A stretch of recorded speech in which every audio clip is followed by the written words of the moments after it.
on the Trotsky note, one of Trotsky's main policies was simply to take revolution and basically take the Red Army and use it as a liberating force. And they tried to take Poland, and it didn't work out so well for them. And so this is where... No, Poland squished them, yeah. which was very bad. Yeah. When you get spanked by the Polish army, it's embarrassing.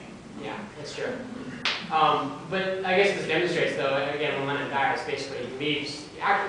he leaves actually all... He basically names Trotsky his successor. But again, given the problematics of Trotsky's leadership, this is why Stalin ends up taking over. And Stalin didn't tell Trotsky that the funeral was happening. So Trotsky didn't get to show up, and Stalin was able to say, Trotsky wouldn't even come to his funeral. How could he possibly be an heir to Lenin? Was Stalin, as opposed to Lenin, was Stalin just the ultimate cynic when it came to consolidating power? Was Lenin more an idealist and much more than Stalin? I think Stalin was more opportunistic than Lenin. Stalin had basically seen which way the wind had blown his entire life. It didn't mean he wasn't a Marxist. I mean, he wrote plenty on Marxism, so I mean, we can look at that. I'm not so sure how much of it he wrote himself, but that's for me and the Stalinists to discuss, I guess. But as the head of basically HR for the political party, he was able to put people into power that agreed with him. Trotsky and Bukharin were so weak at doing that. They were more ideological. They really did look for the bigger picture. Stalin looked for the day-to-day ruling. And as a result, as the opportunities came along, he was able to put himself into power more and more, create factions without calling them factions because factionalism was bad, against Trotsky and then against Bukharin, against a whole bunch of other former members of Sovnarkom, and eventually just basically take power ultimately for himself, where he created a regime, I think, that most people would agree was not particularly Marxist. Sure?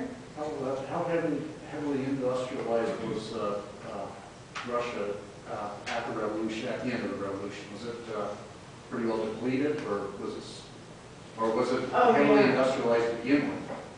It was kind of by the end of the revolution. If we actually go to 1917, by the beginning of NEP, the Russian Revolution and German occupation, and the Civil War, more importantly, had destroyed much of Russia's industrial base.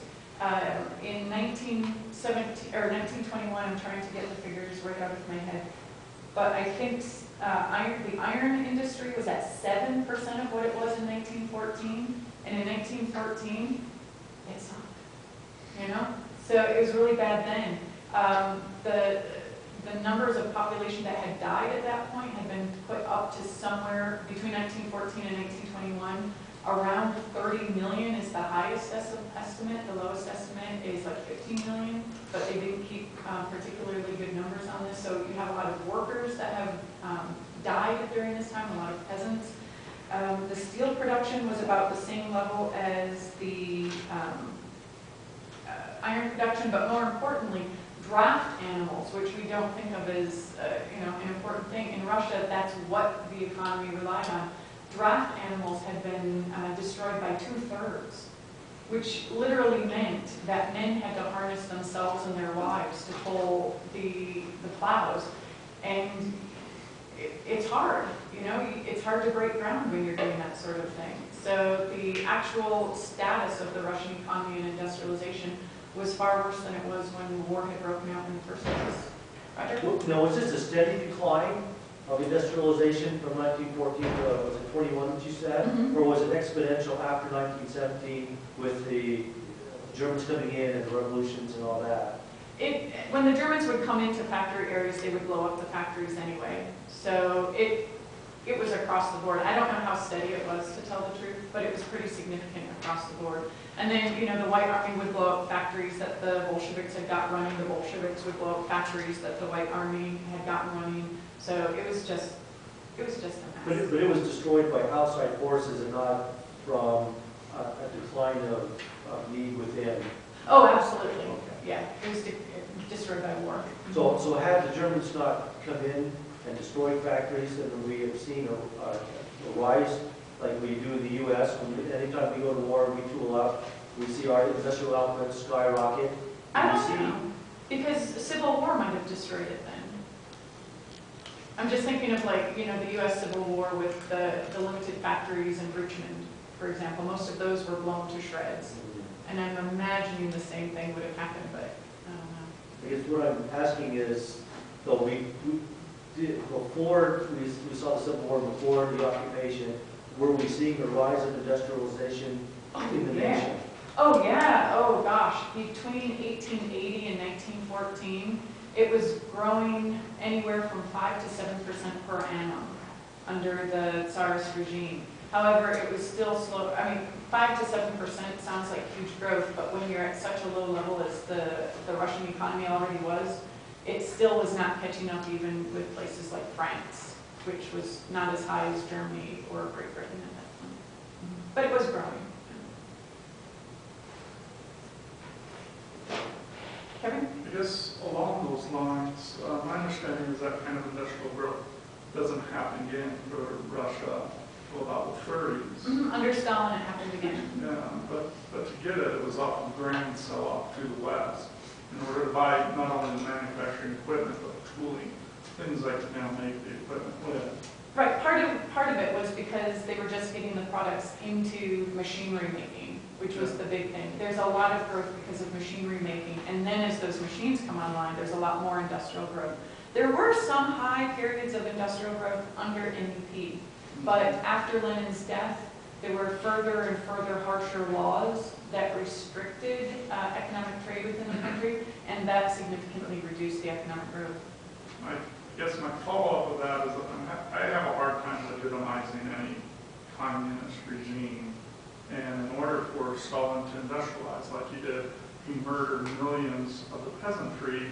The proletariat are the ones that bear the brunt of the revolution, if I understand correctly. Yeah, I mean, when you look at something like the Stakhanovite movement and such, I mean, they were certainly bearing the brunt of it. Of course, most of them were murdered because the other workers hated them.